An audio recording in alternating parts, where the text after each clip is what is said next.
ರೇಣುಕಾಸ್ವಾಮಿ ಕೊಲೆ ಕೇಸ್ನಲ್ಲೀಗ ಅಪ್ರೂವರ್ಸ್ದೇ ಆಟ. ಮಾಫಿ ಸಾಕ್ಷಿ ಆಗೋಕೆ ಒಪ್ಪಿಗೆ ಸೂಚಿಸಿದಂಥ ಪ್ರದೋಷ್ಗೀಗ ಢವಢವ ಶುರುವಾಗಿದೆ.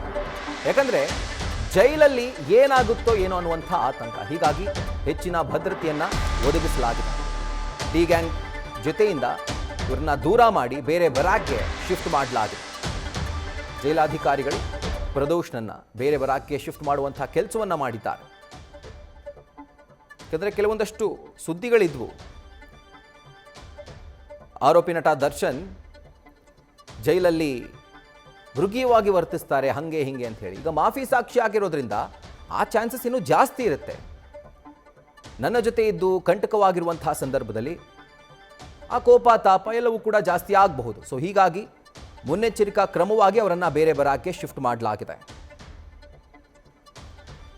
ಭದ್ರತಾ ದೃಷ್ಟಿಯಿಂದ ಪ್ರದೋಷ್ನನ್ನ ಬೇರೆ ಬರಾಕ್ಕೆ ಜೈಲಾಧಿಕಾರಿಗಳು ಶಿಫ್ಟ್ ಮಾಡಿದ್ದಾರೆ. ಇನ್ಫ್ಯಾಕ್ಟ್ ಕೋರ್ಟ್ ಕಲಾಪದ ವೇಳೆಯೇ, ಅಂದರೆ ಅದಾದ ನಂತರ ನನ್ನ ಸೆಲ್ನ ದಯವಿಟ್ಟು ಬದಲು ಮಾಡಿ ಅನ್ನುವಂಥ ಮನವಿಯನ್ನು ಸಲ್ಲಿಕೆ ಮಾಡಲಾಗಿತ್ತು. ನಾನು ಸಹ ಆರೋಪಿಗಳ ಜೊತೆ ಇರಲ್ಲ, ಮಾಫಿ ಸಾಕ್ಷಿ ಆಗಿರೋ ಕಾರಣಕ್ಕೆ ಅವರ ಜೊತೆಗೆ ಜಗಳ ಆಗಬಹುದು, ಮಾತಿಗೆ ಮಾತು ಬೆಳಿಬಹುದು, ಅಹಿತಕರ ಘಟನೆಗಳು ಸಂಭವಿಸಬಹುದು, ನನ್ನ ವಿರುದ್ಧ ಹಲ್ಲೆಗಳಾಗಬಹುದು.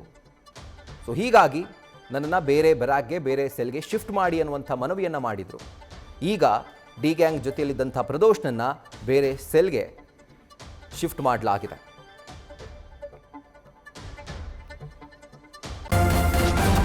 ನ್ಯೂಸ್ ಫಸ್ಟ್ ನಿರ್ಭೀತಿಯಿಂದ ನಿಮ್ಮ ಪರವಾಗಿ.